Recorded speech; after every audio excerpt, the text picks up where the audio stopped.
నేత అని చెప్పుకునైనా వారి ప్రయత్నాలు ఏమని? ఎంత దారుణం అంటే ఎన్నికలా చేయకుండా, రాజకీయ విధానాలు పాటించకుండా రాష్ట్రమంతా అనేక చోట్ల తెలుగుదేశం కూటమికి, వైఎస్ఆర్ కాంగ్రెస్ పార్టీకి రాజకీయ యుద్ధం జరిగితే నెల్లూరు రూరల్లో 2 జరిగాయి. ఒకటి రాజకీయ యుద్ధం తెలుగుదేశం కూటమి అభ్యర్థులు కాబట్టి, దాంట్లో నేను తప్పటం. కానీ ఉచ్చ నీచాలు మరిచి ఎన్నికల రాజకీయాల్లో గెలవాలన్న తాపత్రయంలో ఇష్టారీతిగా నన్ను, నా వ్యక్తిత్వాన్ని హననం చేసే రీతిలో నా మీద రకరకాల దుష్ప్రచారాలు చేయించి పాపం నా కుటుంబాన్ని సైతం ఛిద్రం చేయాలా అని దుర్మార్గపు ఆలోచనలు చేసి యంత్రాంగం నిర్వహించారే. మరేమైంది? నేను ఒక్క మాట మాట్లాడితే నా ప్రత్యర్థి ఆదాల ప్రభాకర్ రెడ్డి గారు తల ఎక్కడ పెట్టుకుంటాడో అతనికే తెలియదు.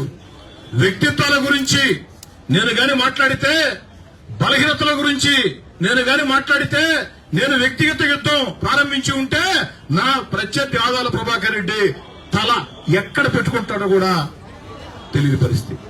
కానీ ఆ పని నేను చేస్తే ఎన్నికల వ్యూహంలో తప్పు చేసిన వాడిని అవుతా. ఎన్నికల వ్యూహంలో నేనేసిన ఉచ్చులో వారు పడ్డారు కాబట్టి నాకు కావాల్సింది అలాంటిదే. కాబట్టి ఎన్నికల వేళ ప్రజల్లో ఏదైతే వ్యక్తిత్వాన్ని హననం చేసే రీతిలో ఈ దేశంలో మీరు బాగా గమనించండి, జాతీయ స్థాయి నాయకుల దగ్గర నుంచి, రాష్ట్ర స్థాయి నాయకుల దగ్గర నుంచి, జిల్లా స్థాయి, నియోజకవర్గ స్థాయి దాకా ఒక వ్యక్తిని లక్ష్యంగా చేసుకుని ఇష్టారీతిగా దుర్మార్గంగా ఉచ్చనీచాలు మరిచి మన ఇంట్లో కూడా కుటుంబం ఉంటుందే, వాళ్ళింట్లో కుటుంబం ఉంటుందే అన్న ధ్యాస లేకుండా, అన్న జ్ఞానం లేకుండా ఎన్నికల్లో గెలుపు కోసం అడ్డదారులు తొక్కారు. కానీ నాకు ప్రజల మీద నమ్మకం, నెల్లూరు రూరల్ ప్రజల మీద. నేనేమిటో రూరల్ ప్రజలకు తెలుసు, నా భావోద్వేగాలు తెలుసు. కష్టం వస్తే కన్నీరు కారుస్తా, సంతోషం వస్తే నవ్వుతా. నటించడం నాకు చేతరాదు, కుట్రలు కుతంత్రాలు ఇవి నాకు తెలియదు. మనసులో ఏముంటే అదే మాట్లాడతా. అధికార పక్షమా ప్రతిపక్షమా తేడా లేదు. అధికారంలో ఉన్నా, ప్రతిపక్షంలోనైనా ప్రజల పక్షంలోనే ఉంటా. అవసరమైతే ప్రజల కోసం ఎవరినైనా ధిక్కరిస్తా. అందుకే వైఎస్ జగన్మోహన్ రెడ్డి గారు ముఖ్యమంత్రిగా సర్వశక్తివంతుడు, సర్వబలవంతుడు, ప్రపంచంలోనే శక్తివంతుడైన ముఖ్యమంత్రి అయిన జగన్మోహన్ రెడ్డి గారిని వద్దనుకున్న తర్వాత నిర్ణయం తీసుకున్నా. ఎన్ని ఇబ్బందులు పడ్డానో మీకు తెలుసు. అలాంటి జగన్మోహన్ రెడ్డి గారితోనే పోరాటాన్ని దిగిన తర్వాత, పిపీలకులు అంటే చాలా మందికి అర్థం తెలియదేమో.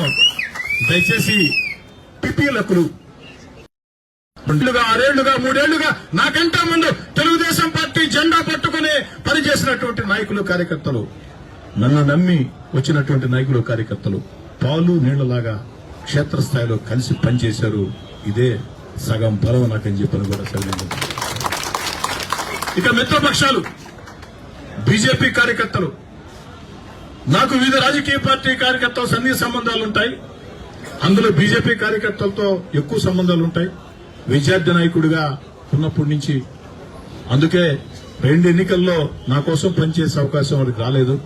ఈ ఎన్నికల్లో మిత్రధర్మంలో భాగంగా అవకాశం వచ్చింది. సాప కింద నీరులా సోషల్ మీడియాలో ఫోటోలు లేకుండా, పేపర్లో ఫోటోలు లేకుండా క్షేత్రస్థాయిలో బృందాలుగా ఏర్పడి వారు చేసిన ఇంటింటి ప్రచారం అద్భుతంగా లభించింది. ఇక జనసేన కార్యకర్తలు, జన సైనికులు, నేను అందరికీ చెప్పా, మనం వాస్తవాలు ఒప్పుకొని తీరాలా. ఒక్క జన సైనికుడు 10 మంది రాజకీయ పార్టీ కార్యకర్తలకు సమానం. ఒక్క పవన్ కళ్యాణ్ అభిమాని 10 మంది రాజకీయ కార్యకర్తలకి సమానం. ఆ జన సైనికులను అడిగా, ఈ విధంగా 1000 కోట్ల కోటీశ్వరుడంటయ్యా నా మీద దిగాడంట, కోట్లు కుమ్మరి ఇచ్చేస్తారంట, గేమ్ చేంజ్ చేసేస్తారంట, 5 రోజుల్లో మార్చేస్తారంట. జన సైనికులు మేముండమన్నా ఆయన సంగతి మేము చూసుకుంటామని చెప్పని వచ్చి నాకు చేసినటువంటి సహాయం. ఇదే కాకుండా కమ్యూనిస్టు పార్టీల అభిమానులు, ఎందుకంటే కమ్యూనిస్టు పార్టీలో పనిచేసే కార్యకర్తలు వాళ్ళు పోటీ చేసి ఉన్నారు కాబట్టి వారికి చేసుకుంటారు. కానీ సగటు కమ్యూనిస్టు పార్టీ అభిమాని సిపిఎంఆ, సిపిఐయా, రాడికల్సా తేడా లేకుండా వామపక్ష భావాలుండే సగటు అభిమానులు ఒక్కటి ఆలోచన చేశారు. కోటమిరెడ్డి శ్రీధర్రెడ్డి మనవాడు, ప్రజల మనిషి. కోటమిరెడ్డి శ్రీధర్రెడ్డి పిలిస్తే పలికే ఎమ్మెల్యే. ఇలా 24/7 365 days నెల్లూరులో ఉండే ఎమ్మెల్యే. ఫోన్ చేస్తే ఫోన్ ఎత్తే ఎమ్మెల్యే. ఈ రోజు వేల కోట్ల కోటీశ్వరుడు వచ్చి గేమ్ చేంజ్ చేస్తానంటే ఏందిరా దొర, ఏందిరా నీ పాలన, ఏందిరా దొర, ఏందిరా నీ పొగురేందిరా అనే రీతిలో స్పందించి ఆనాటి దొరల మీద తెలంగాణ సాయుధ పోరాటాన్ని గుర్తుకు చేసుకుని నిశ్శబ్ద విప్లవం, వామపక్ష భావజాలాల వ్యక్తులు నిశ్శబ్ద విప్లవం. కొన్ని పేర్లు చెప్పటం ధర్మం కాదు గాని పేర్లు చెప్పడం. కొన్ని స్వచ్ఛంద సేవా సంఘాలు, సేవాభావం, ధార్మిక భావం కలిగిన సంస్థలు, హిందువులా, ముస్లింలా, క్రైస్తవులా తేడా లేకుండా. ఎందుకంటే ఏదైతే ఆనాడు నేను శాసనసభ్యుడిగా హైందవ దైవ కార్యక్రమాల్లో, క్రిస్టియన్ కార్యక్రమాల్లో, ముస్లింల కార్యక్రమాల్లో చిత్తశుద్దితో నిజాయితీగా నిలబడ్డాను కాబట్టి ఆ సమాజాల కులాలకు అతీతంగా, మతాలకు అతీతంగా హక్కును తెచ్చుకున్నాయి. పాపం ఒక 5-6 మంది ఉంటారు. 5-6 మంది నెల్లూరులో మగుంట్ల ఓట్లు ఉంటారు. పాపం ఈ 5-6 మంది మొత్తం మాగుంట్ల ఓటుకి నేనే ప్రతినిధి చెప్తారు. మాగుంట్ల ఓట్టి తిప్పేస్తా ఉంటారు, చీల్చేస్తా ఉంటారు, పొడిచేస్తా ఉంటారు. పాపం ఈసారి కోటారెడ్డి శ్రీధర్రెడ్డిని ఓడించాలని 5-6 మంది పాపం తిప్పేసే మాగుంట్ల ఓట్లు అన్నారు. మాగుంట్ల ఓట్లు ఉదయాన్నే పోలింగ్ బూతులు కాడ ఎప్పుడూ లేనట్టు 6 గంటలకే వస్తే చూశారమ్మ ప్రతిభ, 6 గంటలకి తీసుకొచ్చాం పోలింగ్ బూతులు కట్టి పొడిచేస్తున్నాం కోటారెడ్డి శ్రీధర్రెడ్డి అన్నారు. కానీ వచ్చిన ఓటర్లు మాత్రం ఆ కులమా ఈ కులమా తేడా లేకుండా సగటు ఓటర్లు ఆ కులమా ఈ కులమా తేడా లేకుండా, మతమా తేడా లేకుండా ఏకపక్షంగా కోటారెడ్డి శ్రీధర్రెడ్డికి అండగా నిలబడ్డారు. పొడిశారు. ఎవరిని పొడిశారు? రాజకీయంగా పొడవాల్సిన పొడిశారు. దీంతో ఆ మాగుంటలు పేరు చెప్పుకుని 5-6 మంది రకరకాల రాజకీయ నాయకుల దగ్గరికి పోయి లబ్ధి పొందే వ్యక్తులకి గుణపాఠం జరిగింది. ఎందుకంటే కొన్నిసారి అజీజ్ గారి మీద నేను పోటీ చేస్తే మాగుంట్ల ఓట్లో నాకు వచ్చింది 52 ఓట్ల మెజార్టీ. అంతకుముందు సురేష్ రెడ్డి గారి మీద పోటీ చేస్తే 77 ఓట్ల మెజార్టీ. ఇప్పుడు వచ్చింది ఎంతంటే చాలా తక్కువ, 512 ఓట్ల మెజార్టీ. 512 ఓట్ల మెజార్టీ. ఇది అందుకే నేను చెప్పేదా, ఎవరు గేమ్ చేంజర్లు కాదు, ప్రజలే గేమ్ చేంజర్లు. ఈ క్రెడిట్ ప్రజలకు పోద్ది, నాకు రాదు, మరొకరికి రాదు. ప్రజలు అన్ని చూస్తూ ఉంటారు. ఇదుల్లోకి రాకపోవచ్చు, మాట్లాడకపోవచ్చు, కుటుంబాలతో కాపురం చేసుకోవచ్చు. టీవీల్లో ఎవరేం మాట్లాడుతున్నారా, పత్రికల్లో ఎవరేం మాట్లాడుతున్నారా, రోడ్డు మీద పోతుంటే నాయకుల ప్రవర్తన ఏ విధంగా ఉంటుందా, కారులో పోతుంటే ఏ విధంగా ఉంటుందా, పెళ్లిళ్లు కమంత్రాలు వస్తే ఏ విధంగా ఉంటుందా, అన్ని చూస్తూ ఉంటారు. చూసిన రోజు నిర్ణయం తీసుకున్నారు. అందుకే నెల్లూరు రూరల్ ప్రజలంతా ఒకవైపు, అలా 100 మంది ఒకవైపు, రూరల్ ప్రజలంతా ఒకవైపు, పార్టీలకి, కులాలకి, మతాలకు అతీతంగా. ముఖ్యంగా వైఎస్ఆర్ కాంగ్రెస్ పార్టీలో ఈ రోజు కూడా కీలకంగా పనిచేస్తున్నటువంటి రూరల్ నియోజకవర్గంలో ఉండే అందరూ నేను చెప్పను కానీ కొంతమంది ముఖ్య నాయకులు నాకు సహాయం చేశారు. వారు యాక్చువల్ గా బహిరంగంగా పార్టీలోకి వస్తామని చెప్పారు. కానీ వారిని చేర్చుకోవటం అనేది అక్కడికే నాకు అప్పటికే బలమైన నాయకత్వం ప్రాంతాల్లో ఉంది. వీరిద్దరి మధ్యన కోఆర్డినేషన్ కుదరదని వారిని ఒక సహకారం అడిగాను. మీరు నాకేమీ చేయాల్సిన అవసరం లేదు, మీరు మీ పార్టీ అభ్యర్థి కోసం గట్టిగా పనిచేయండి, అవసరమైతే బూతులు కూడా నా మీద కూడా దాడికి రండి, నేనేం అనుకోను, మామిడి మీద దాడికి రండి, మేమేం అనుకోము, అక్కడ మార్కులు సంపాదించుకోండి, కానీ ఒక్కటి మాత్రం మీరు నాకు సాయం చేయాలంటే చెప్పను అన్నారు కొంతమంది. ఏమిటంటే ఒక ముఖ్యమైన విషయం ఉంది. ఆ ముఖ్యమైన విషయంలో అవతల ప్రత్యర్థి ఓ మాట మీకు చెప్తాడు, నేను ఓ మాట చెప్తా. ఈ రెండిట్లో ఆయన మాట పాటిస్తే మీరు నాకు చేసినట్టు కాదు, నా మాట పాటిస్తే నాకు చేసినట్టన్నా. పాపం నికరంగా ఓ 7 మంది ముఖ్య నేతలు మాత్రం మాటకు కట్టుబడ్డారు, మాటకు నిలబడ్డారు. ఆ యొక్క 2 రోజుల ముందు జరిగినటువంటి పోల్ మేనేజ్మెంట్ లో వారు పనిచేసింది వైఎస్ఆర్ కాంగ్రెస్ పార్టీకైనా వారు నా మాట విన్నది మాత్రం నేను చెప్పినట్టే చేశారు. కాబట్టి ఆ 7 మందికి ప్రత్యేకంగా ధన్యవాదాలు. రాజకీయంగా మిమ్మల్ని నేను ప్రోత్సహించలేకపోవచ్చు కానీ ఖచ్చితంగా మీరు చేసిన సహాయాన్ని వ్యక్తిగతంగా గుర్తుంచుకుంటారని చెప్పని మనం చేస్తున్నాం. ఇక ఈ సందర్భంగా నేను నా వెంట నడిచిన నాయకులు, కార్యకర్తలకు ఒక మాట.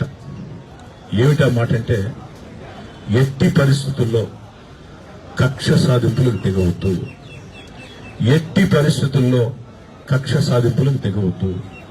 ఎన్నికల్లో మనకు వ్యతిరేకం చేశారని వేధింపులకు గురి చేయొద్దు, ఎన్నికల్లో మనకు వ్యతిరేకం చేశారని వేధింపులకు గురి చేయొద్దు. ఎన్నికలన్న తర్వాత ఎవరికి నచ్చిన పార్టీకి వారు చేసుకుంటారు. కానీ మీ అందరి ఆవేదన బాధ అర్థమైంది. పార్టీ పరంగా కాకుండా వ్యక్తిగా నన్ను లక్ష్యంగా చేసుకుని నన్ను నా కుటుంబాన్ని ఛిద్రం చేసే రీతిలో వీడియోలు వైరల్ చేయించి ఏదైతే సోషల్ మీడియాలో 3 కోట్ల రూపాయలు డబ్బు ఇచ్చి ఎంత పెట్టారో తెలియదు, లెక్క మాత్రం 3 కోట్లు ఇచ్చి చేసిన వ్యక్తులందరికీ నాకు బాధ ఉంది. నేను కాదనలేదు. ఎందుకంటే నా మీద ప్రచారం చేసిన వ్యక్తులకి నా వ్యక్తిత్వం తెలుసు. కానీ అయినా కూడా నిండు మనసుతో మంచి మనసుతో వదిలేద్దాం. బైబిల్ సూక్తిని అందరూ గుర్తు తెచ్చుకోండి. బైబిల్ సూక్తిని అందరూ గుర్తు తెచ్చుకోండి. నీ నాశనం కోరుకున్న వాళ్ళ బావు కోసం ప్రార్థిద్దాం. నీ నాశనం కోరుకున్న వాళ్ళ బావు కోసం ప్రార్థిద్దాం. శత్రువులను సైతం ప్రేమిద్దాం. శత్రువులను సైతం ప్రేమిద్దాం. దయచేసి నా వెంట నడిచే నాయకులు, కార్యకర్తలారా, ఇదేదో విలేకరుల సమావేశంలో పెద్ద మనిషి అన్న ముసుగు తొడుక్కోవాలని చెప్పే మాటలు కాదు, గుండె లోతుల్లో నుంచి చెప్తున్నా. ఎవరైనా సరే నెల్లూరు రూరల్ నియోజకవర్గంలో నా మాట కాదని ఎన్నికల్లో వ్యతిరేకం చేశారని ప్రత్యర్థులను వేధిస్తే అలాంటి వ్యక్తుల్ని నా గడప మెట్లు కూడా ఎక్కనివ్వను. మళ్లీ మళ్లీ చెప్తున్నా, నా గడప మెట్లు కూడా ఎక్కనివ్వను. ఎన్నికలు అయిపోయాయి, ముగిశాయి. ప్రజలు మనతో ఉన్నారు. మనం చేయాల్సింది ఉన్నాయి. ఏమిటి మనం చేయాల్సిందంటే, ఒకటి, నా కోసం కష్టం చేసిన కార్యకర్తల గౌరవం, సంక్షేమం. ఎందుకంటే కార్యకర్త భుజం మీదే చెయ్యేస్తా వస్తానే రా సాబీర్ భాయ్, రా రాణన్న, రా శంషుభాయ్ అంటే కుదరదు. కొంతమంది కార్యకర్తలకు గౌరవం సరిపోతుంది, ఎందుకంటే కాస్త స్థిమితంగా ఉంటారు కాబట్టి. కానీ తెల్ల సొక్కా వేసుకున్నటువంటి ఆ కార్యకర్త, ఆ తెల్ల సొక్కా వెనక కన్నీళ్లు నాకు తెలుసు, కుటుంబంలో ఉండే పరిస్థితులు నాకు తెలుసు. వాళ్ళ ప్రతి ఇంటికి వెళ్లి ఉన్నాను కాబట్టి రూరల్ నియోజకవర్గంలో నా కోసం కష్టం చేసిన, ముఖ్యంగా 13 నెలలు నేను నేరుగా ముఖ్యమంత్రి వైఎస్ జగన్మోహన్ రెడ్డి గారితో సాగించిన యుద్ధంలో నా వెంట నడిచినటువంటి నాయకులు, కార్యకర్తలు, అది తెలుగుదేశం పార్టీ నాయకులు, కార్యకర్తలు కావచ్చు, నన్ను అనుభవించిన వాళ్ళు కావచ్చు, ఆఖరిలో పొత్తు ధర్మంలో భాగంగా బీజేపీ, జనసేన కార్యకర్తలు కావచ్చు, వారందరి రుణం తీర్చుకోవాలి. వారి గౌరవం, సంక్షేమం కోసం రక్తం దారపోస్తానని చెప్పని గత ఐదేళ్లుగా నేను 3.5 సంవత్సరం అధికార పార్టీ ఎమ్మెల్యేని. 3.5 సంవత్సరం అధికార పార్టీ ఎమ్మెల్యేగా నా వెంట నడిచిన నాయకులు, కార్యకర్త గౌరవం కోసం, సంక్షేమం కోసం రక్తం, చెమట ఏ విధంగా దారపోసానో అంతగా 2 నింతలు దారపోస్తా. దాంట్లో అలాంటి అనుమానంలే. ఆ రోజు నా వల్ల సాయం పొందిన వ్యక్తులు కొంతమంది వెళ్లి ఉండవచ్చు, కానీ నేను తప్పట్టంలే. కానీ నా వెంట నిలిచిన వాళ్ళు చాలా మంది ఉన్నారు. ఎవరో కొంతమంది వెళ్లారని నిలిచిన వాళ్ళ సంగతి చూడకుండా ఉంటే కరెక్ట్ కాదు. ఖచ్చితంగా నేను రుణం తీర్చుకుంటా, దాంట్లో ఎలాంటి అనుమానం. రెండోది, రూరల్ నియోజకవర్గంలో ప్రభుత్వ సంక్షేమ పథకాలు, కాబోయే ముఖ్యమంత్రి నారా చంద్రబాబు నాయుడు గారి ఆధ్వర్యంలో జరగబోతున్న సంక్షేమ కార్యక్రమాలు ప్రజలకు అందాలా, అభివృద్ది కార్యక్రమాలు వేగవంతం చేయాలా. అదేవిధంగా అనేక సార్లు మీకు చెప్పిందే నా కళ కొన్ని ఉన్నాయి. ఏదైతే గణేష్ ఘాట్, ఎన్టీఆర్ నెక్లెస్ రోడ్, బారా షాహీ దర్గా, ఆ యొక్క మసీద్ నిర్మాణం, క్రిస్టియన్ కమ్యూనిటీ హాల్, ఏదైతే ఇలాంటి కార్యక్రమాలు, పొట్టేపాళెం కలుసు మీద వంతెన, అలాంటి కార్యక్రమాలు ఉన్నాయి. ఆ కార్యక్రమాల సాధన కోసం నేను చంద్రబాబు గారితో, లోకేష్ గారితోనే మాట్లాడి మాట ఇప్పించా మీ అందరి ముందు. వాటన్నింటినీ 10 కాలాల పాటు ప్రజలు మన పేరు గుర్తుంచుకునే విధంగా నెల్లూరు జిల్లా రాజకీయ చరిత్రలో ఈ రోజుకి నల్లపరెడ్డి శ్రీనివాసరెడ్డి గారి గురించి మనం మాట్లాడుకుంటున్నాం. ఈ రోజుకి ఏసీ సుబ్బారెడ్డి గారి గురించి మనం మాట్లాడుకుంటున్నాం. కాబట్టి వారి స్థాయి నాకు లేకపోవచ్చు.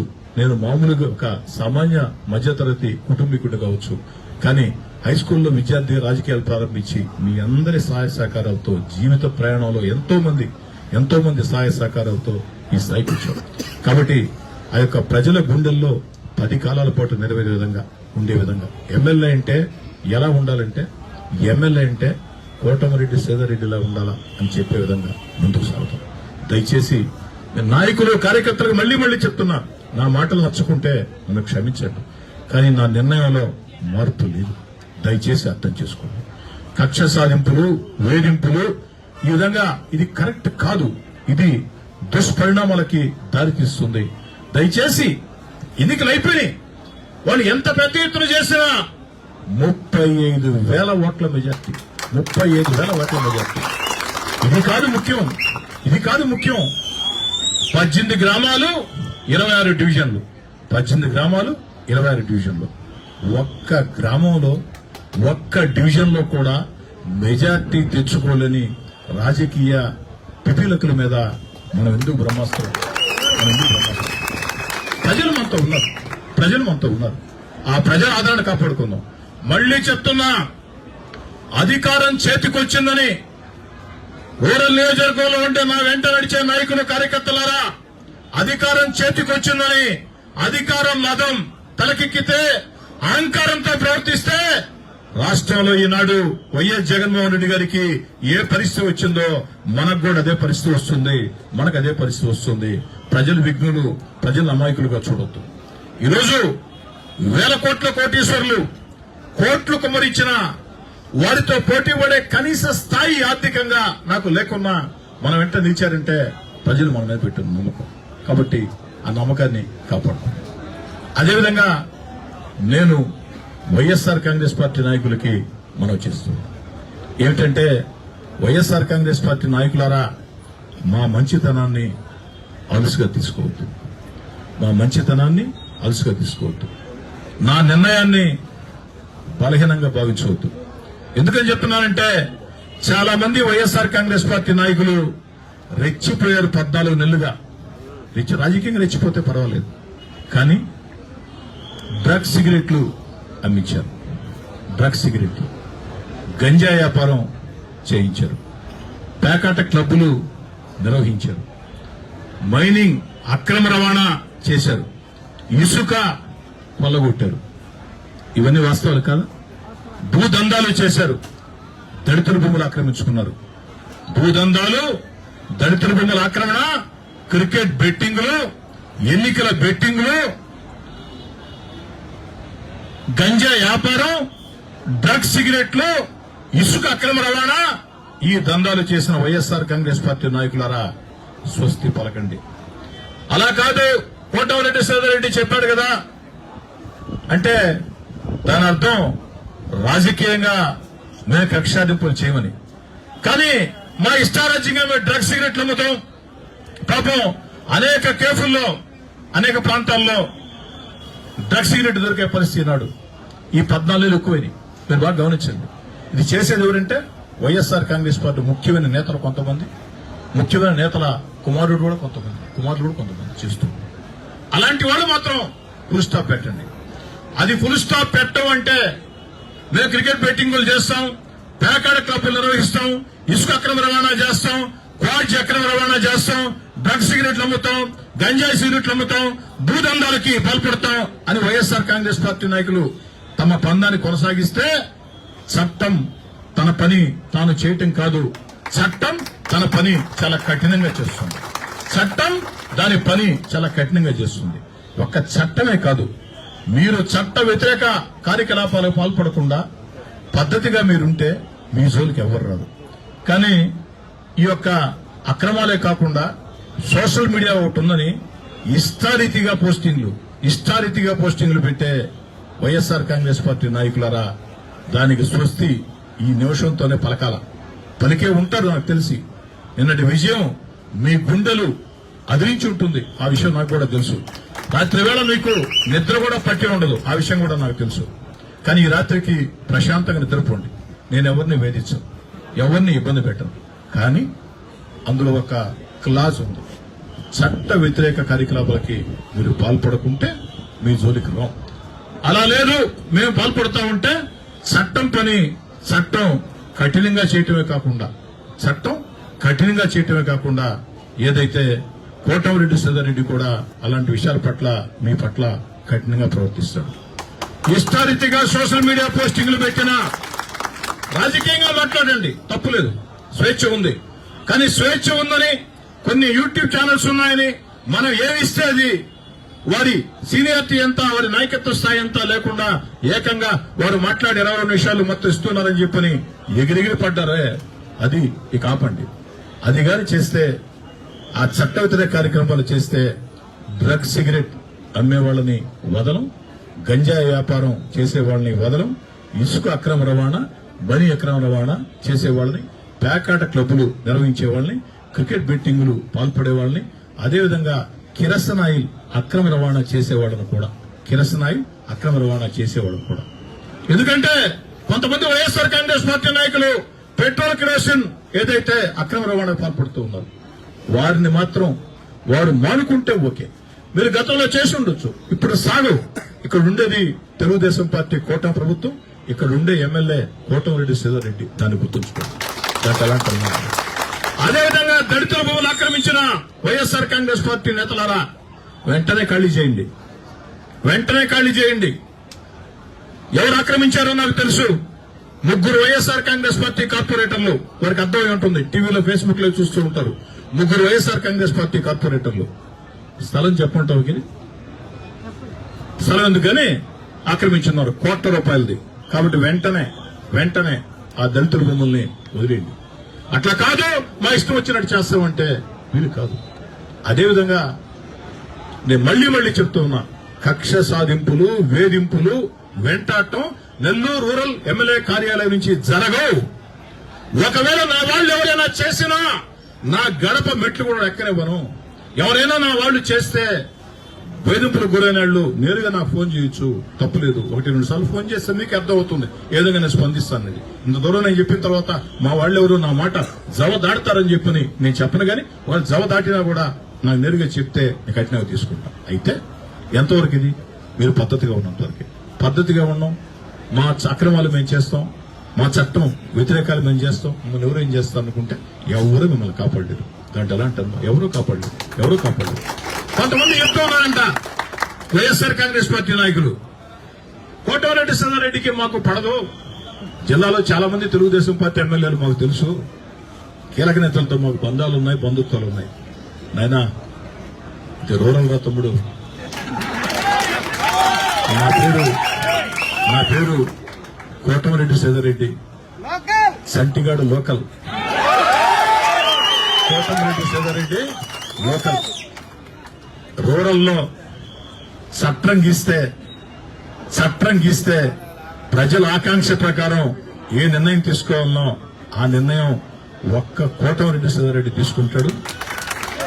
కోటమిరెడ్డి శ్రీధర్రెడ్డి నారా చంద్రబాబు నాయుడు గారు, నారా లోకేష్ గారి ఆదేశాలు నిర్వహిస్తాడు. ఆ నాయకుడు తెలుసు, ఈ నాయకుడు తెలుసు. కోటమిరెడ్డి శ్రీధర్రెడ్డి ఏందనుకుని ఎక్కువ మాట్లాడితే అనవసరంగా ఎందుకు గెలికి ఇబ్బందులు తెచ్చుకోవద్దు.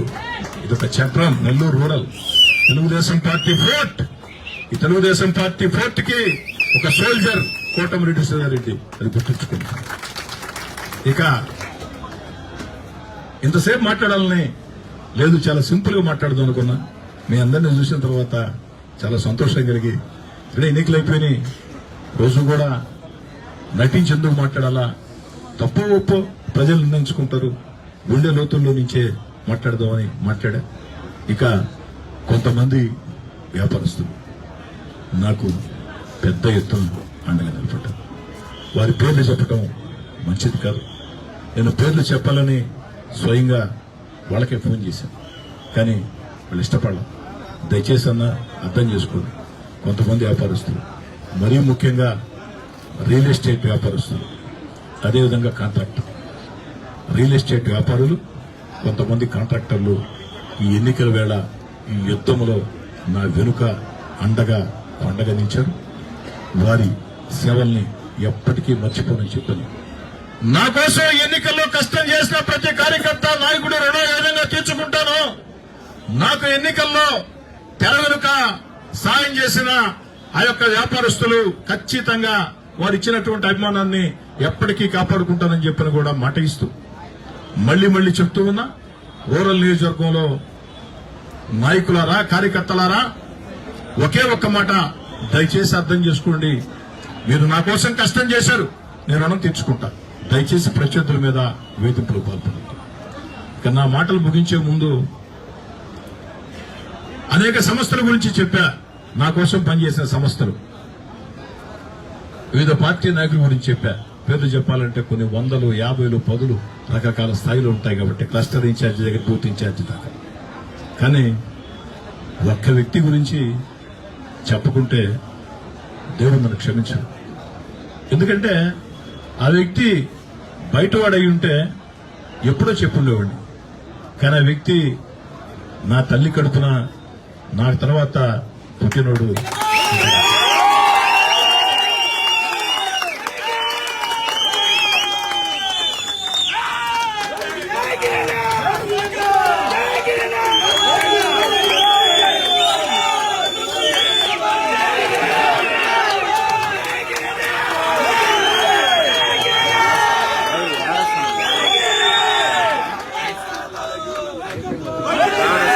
నా తమ్ముడు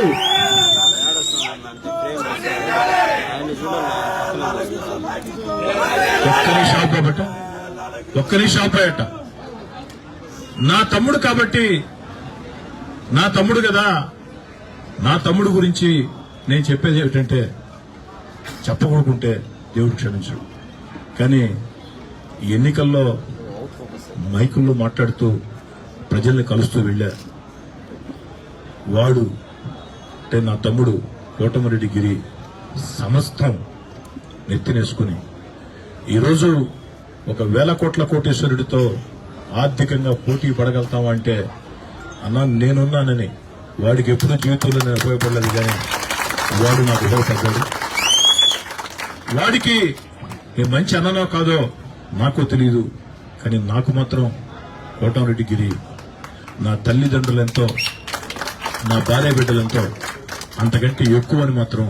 ఎందుకంటే అంతకంటే ఎక్కువగా వాడిని ప్రేమించుకుంటే ఆ దేవుడు కూడా నన్ను క్షమించదని చెప్పాను. ఇక ఈ 16 నెలల పోరాటంలో నా వెంట నడిచే నాయకులు కార్యకర్తలు కాకుండా నా భార్య, నా 2 కుమార్తెలు. ఎందుకంటే ఎన్నికల యంత్రాంగంలో ఇంటింటికి 2 సార్లు వాళ్ళు వెళ్ళింది. ఆఖరి 20 రోజులు వాళ్ళు పెట్టిన 400 ఆత్మీయ సమావేశాలే కొంతమందికి తెలుసు. కానీ ఈ 16 నెలలుగా నా భార్య కంటే నా 2 కుమార్తెలు, నా 2 అల్లుళ్ళు వాళ్ళు పడినటువంటి మానసిక క్షోభ. ఎవడెవడో ఫోన్ చేస్తాడు నెంబర్ల నుంచి, ఇష్టారాజ్యంగా బెదిరిస్తారు.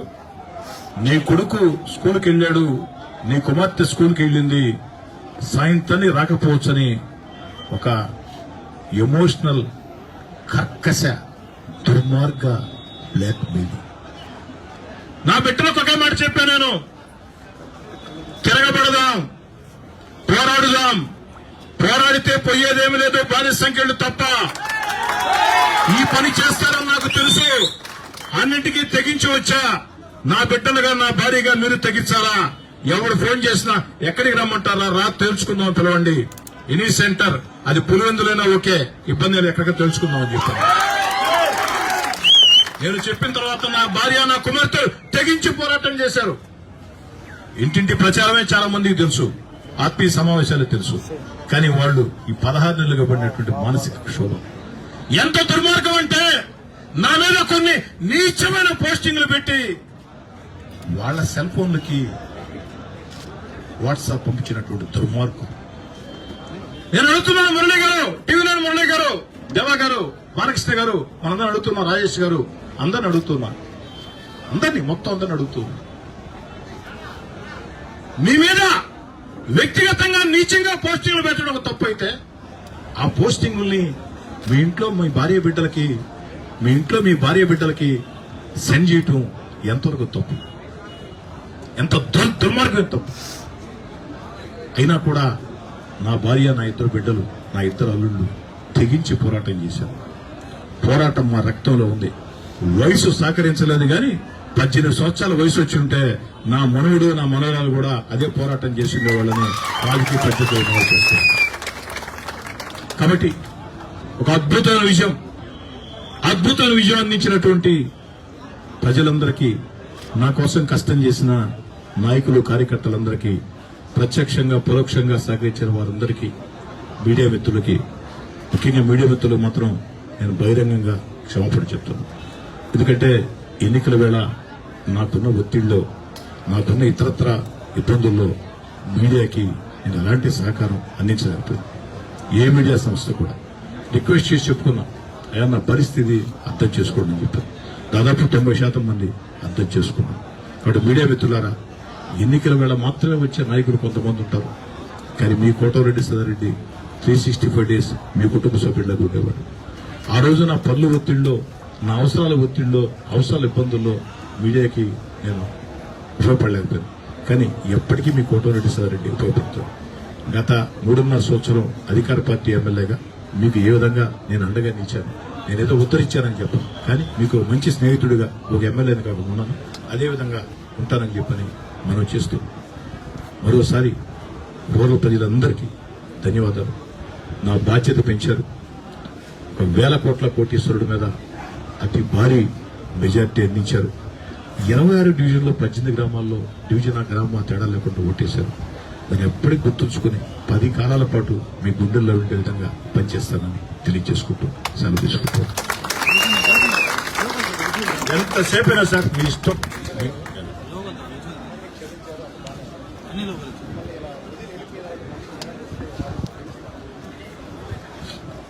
ఊహాజనిత ప్రశ్నలకి జవాబులు ఇవ్వటం నాకు ఇష్టం లేదు. మీకు నేనేం చెప్పాను, ఎవరిని వేధించను, ఎవరిని ఇబ్బంది పెట్టను, ఎవరిని వేధించను, ఎవరిని ఇబ్బంది పెట్టను.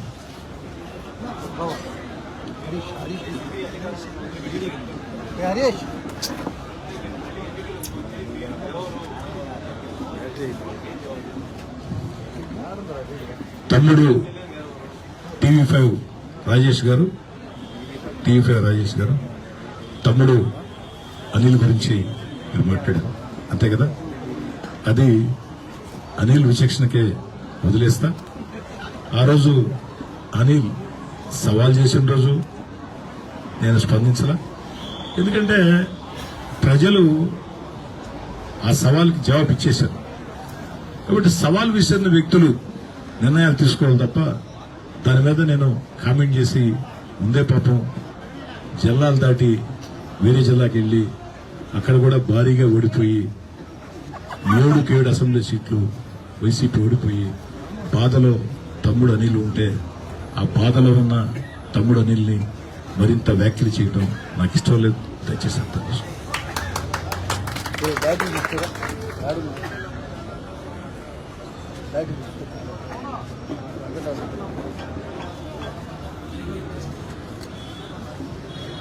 ఒక్కడే గుర్తుపెట్టుకోండి దేవ గారు, రాజకీయాల్లో పనిచేసే వ్యక్తులు ఎక్కడికక్కడ నేను సర్పంచ్ కావాలనో, కౌన్సిలర్ కావాలనో, జడ్పీటీసీ కావాలనో, ఎంపీటీసీ కావాలనో, ఎంపీపీ కావాలనో, జిల్లా పరిషత్ చైర్మన్ కావాలనో, ఎమ్మెల్యేనే కావాలనో, మంత్రి కావాలనో కోరుకుంటారు. ముఖ్యమంత్రి కావాలని అతి తక్కువ మంది కోరుకుంటారు. ఎందుకంటే ముఖ్యమంత్రి అనేది చాలా పెద్ద పోస్ట్, దానికి అనేక రకాల అనుభవాలు ఉండాలి కాబట్టి మిగతాయి.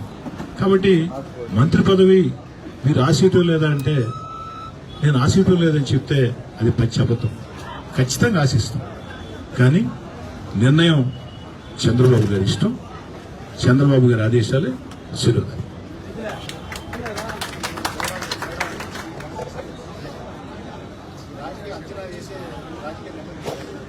ఆఖరిలో చెప్తాను అనుకున్నాను. ఇది మీ క్వశ్చన్స్ అయిన తర్వాత ఇంకేదైనా క్వశ్చన్స్ ఉంటే సమాధానం చెప్పి మీ దానికి లాస్ట్ లో చెప్తా. నా మనసులో కూడా పట్టేసి బాలకృష్ణ గారు మొత్తం మీద నేను చెప్తా.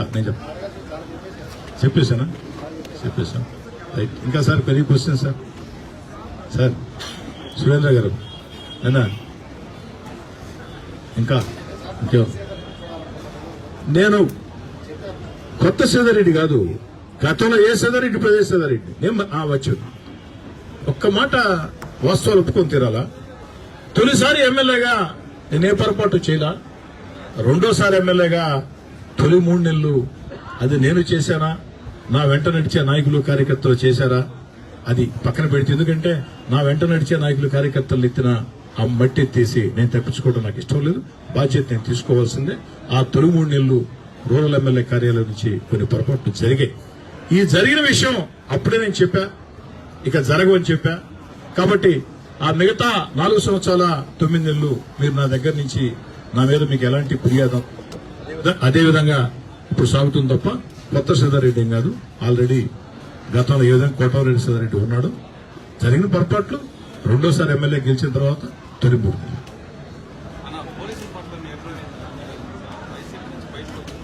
అమ్మా ఒకటి నేనేమంటానంటే, పోలీసులు మనం తప్పట్టేదానికి లేదు. అధికారంలో ఎవరుంటే వారికి వాళ్ళు సహకరించక తప్పదు. కానీ కొంతమంది అధికారులు శృతిమించి సహకరించారు, కొంతమంది అధికారులు శృతిమించి శాసించారు. అయితే నేను మాత్రం ఒక్క మాట చెప్పదలుచుకున్నా, రూరల్ నియోజకవర్గంలో ఎన్నికల వేళ నాకు ఏ ఒక్క పోలీస్ అధికారి, ఎస్పీ గారైనా, డిఎస్పీ గారైనా, సిఐలైనా, ఎస్ఐలైనా, ఏ ఒక్క పోలీస్ అధికారి కూడా నెల్లూరు రూరల్ నియోజకవర్గంలో నన్ను గాని నా వెంట నడిచే నాయకులు కార్యకర్తలు గాని ఇబ్బంది పెట్టాలా, దాంట్లో ఎలాంటి అనుమానంలా ఖచ్చితంగా దానికి ధన్యవాదాలు తెలియజేస్తూ ఉన్నా. మిగతా చోట్ల పెట్టారేమో నాకు తెలియదు, కొన్ని దగ్గర పెట్టినట్టు నా దృష్టికి కూడా వచ్చింది. అయితే రూరల్ నియోజకవర్గంలో మాత్రం ఎస్పీ గారి దగ్గర నుంచి, డిఎస్పీ గారి దగ్గర నుంచి, అటు నగర డిఎస్పీ కావచ్చు, రూరల్ డిఎస్పీ కావచ్చు, అదేవిధంగా నా కాన్స్టిట్యూన్సీలో ఉండే సీఏలు కావచ్చు, ఎస్ఐలు కావచ్చు, వారందరూ కూడా నాకు సహకరించారు. అంటే దాని అర్థం నాతో కుమ్మక్కయ్యారనే కాదు, వాళ్ళు నిష్పక్షపాతంగా ఎన్నికల కమిషన్ నియమ నిబంధనలు పాటించి, ఏ విధంగా నిష్పక్షపాతం వాళ్ళు పనిచేశారో అదే నేను కోరుకున్నా, అది జరిగింది.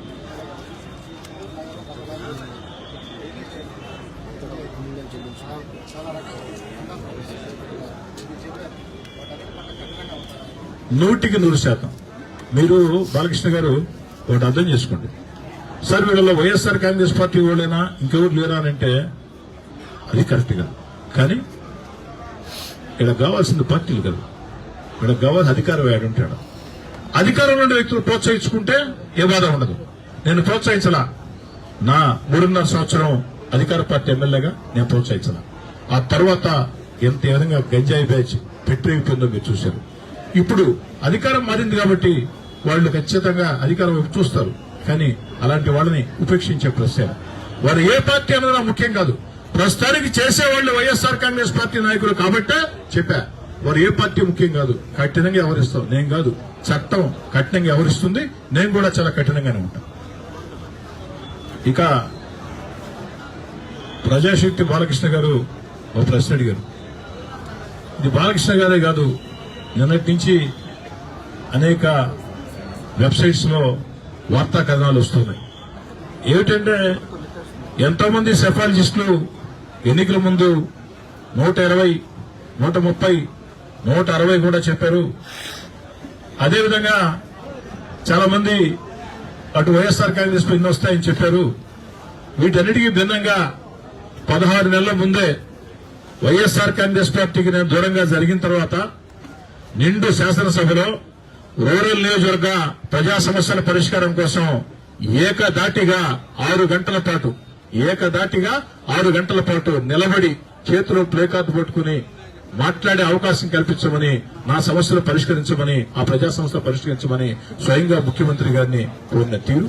ఆ సందర్భంలో మందబలం మా చేతిలో ఉందని వైఎస్ఆర్ కాంగ్రెస్ పార్టీ శాసనసభ్యులు దుర్మార్గంగా, దౌర్జన్యంగా, అవమానకరంగా నన్ను అవమానించడమే కాకుండా నా కుటుంబ సభ్యుల్ని నీచంగా తిట్టడమే కాకుండా మార్షల్స్ పెట్టి గెట్టివేయించే తీరు. ఆ గెట్టివేసిన తర్వాత శాసనసభ ఆవరణలో మీడియా సమావేశంలో ఒక మాట చెప్పారు. అయ్యా, మరో 3 రోజుల్లో గ్రాడ్యుయేట్స్ ఎన్నికల ఫలితాలు రాబోతున్నాయి. 108 నియోజకవర్గాలు, ఈ నియోజకవర్గాల్లో మొత్తం 3 గ్రాడ్యుయేట్స్ ఎన్నికల్లో ఏదైతే ఉత్తరాంధ్ర కావచ్చు, నెల్లూరు, రాయలసీమ కావచ్చు, తెలుగుదేశం పార్టీ ఘన విజయం సాధించబోతుంది. ఇది రాబోయే ఎన్నికలకి ఒక సూచిక అని చెప్తే నా సైపు పిచ్చోడు చూసినట్టు చూశారు. కానీ 3 గెలిచాం. 3 గెలిచిన తర్వాత 2-3 ఛానల్స్ తో నేను మాట్లాడుతూ, అనేక సభల్లో నేను మాట్లాడుతూ, రాబోయేది తుఫాన్ కాదు, రాబోయేది ప్రజా సునామీ, రాసి పెట్టుకోండి. 160కి పైగా ఎమ్మెల్యే స్థానాలు, దాంతోపాటు 57% ఓట్లు, 57% ఓట్లతో వైఎస్ఆర్ కాంగ్రెస్ పార్టీ ప్రతిపక్షాలకు వస్తాయి. వైఎస్ఆర్ కాంగ్రెస్ పార్టీ ఆ తేడాతో ఓడిపోతుంది. 57% ప్రతిపక్షాలకు వస్తాయి, 40% వైఎస్ఆర్ కాంగ్రెస్ పార్టీ దాటవాలి. ఎన్నికల 2 రోజుల ముందు కూడా చెప్పా, కౌంటింగ్ 2 రోజుల ముందు కూడా టీవీ5 అడిగితే 40% ఓట్ బ్యాంక్ వైఎస్ఆర్ కాంగ్రెస్ పార్టీకి దాటదు అని చెప్పని అదే జరిగింది. 40% వైఎస్ఆర్ కాంగ్రెస్ పార్టీకి దాటలా, 57% ఓట్లు దాదాపుగా కూటమికి వచ్చాయి, 160కి పైగా స్థానాలు వచ్చాయి. ఇది ఆ యొక్క ప్రజలతో నిరంతరం తిరిగిన తర్వాత నాకు ఉన్నటువంటి అభిప్రాయమే చెప్పా. అదే నిజమైంది. అయితే బాలకృష్ణ గారు అన్నారు ఇది ముందే ఊహించి నిర్ణయం తీసుకున్నారని. బాలకృష్ణ గారు అధికారం కోసం నేను పార్టీ మారేవాడిని అయితే 5 ఏళ్లు ప్రతిపక్షంలో ఉన్న జగన్ గారి వెంట ఆ రోజు 23 మంది ఎమ్మెల్యేలు వెళ్ళిపోయారు. కానీ మీ కోటమిరెడ్డి శ్రీధర్రెడ్డి మాత్రం ప్రతిపక్షమైన జగన్ గారితోనే ఉన్నాడు. జగన్ గారి వెంట నడిచారు. ఇబ్బందులు పడ్డాం, కేసులు పెట్టించుకున్నాం, పోరాటాలు చేశాం. మరి గెలిచిన తర్వాత చాలా ఊహించాం. అభివృద్ధి కార్యక్రమాలు అనేక రకాలుగా రూరల్ నియోజకవర్గం పరిగెత్తిస్తుందని, నాకు ప్రాముఖ్యత ఉంటుందని, నాకు ప్రాముఖ్యత లేకున్నా అంతకు రెండింతలు రూరల్ నియోజకవర్గంలో నిధులు ఇస్తారని. కానీ దురదృష్టం రూరల్ నియోజకవర్గంలో ఎక్కడ అభివృద్ధి చేయలేని పరిస్థితి. ఆ పరిస్థితుల్లో నేను వద్దు అనుకున్న వైఎస్ఆర్ కాంగ్రెస్ పార్టీని. అయితే నేను పార్టీ మారాలని నిర్ణయం తీసుకుంటే 16 నెలల ముందే మారాల్సిన అవసరం లే. 16 నెలలు కూడా జగన్మోహన్ రెడ్డి గారితో నటించి, ఎందుకంటే మన జిల్లాలో అలవాటు ఉంది, మీకు తెలుసు. గత ఎన్నికల వేళ ఆదాల ప్రభాకర్ రెడ్డి గారు జగన్ రెడ్డి గారు ఒక రౌడీ, కోటమిరెడ్డి ఒక రౌడీ అన్నారు. కరుపత్తిపాడులో ఉదయం 8 గంటలకి 8:30కి ప్రచారార్థం దిగాడు. సాయంకాలం కండువ ఒప్పుకున్నాడు. అప్పటికే ఆయన చేతిలో తెలుగుదేశం పార్టీ బీఫారం ఉంది. ఇది ఎట్టుంటదంటే మామూలుగా ఒక మంచి కళ ఒకటి ఉంది. ఒక అబ్బాయిని పిలిపించి పెళ్లి చూపులకు పోయారంట. అమ్మాయి నచ్చిందంట, కుటుంబాలు నచ్చినాయి, అన్ని మాట్లాడుకున్నాయి. నిశ్చార్థం అయిపోయింది, నలుగు అయిపోయింది. పెళ్లి పెట్టుకుని కూర్చున్నాడు. మంత్రాలు చదివేశారు. ఆఖరిలో అయ్యారు ఏం చెప్పాలంటే, ఆయన మాంగళ్య తంతున అంట దీవెనలు ఇస్తుంటే ఆ తాలిబుట్ట ఆ బిడ్డ అబ్బాయికి ఇస్తారు. ఆ అబ్బాయి అమ్మాయికి కట్టాలి. ఆ అబ్బాయి ఆ తాలిబుట్టు పరుక్కొని జేబులు వేసుకొని పరుగు. ఆ పని నేను చేయాల.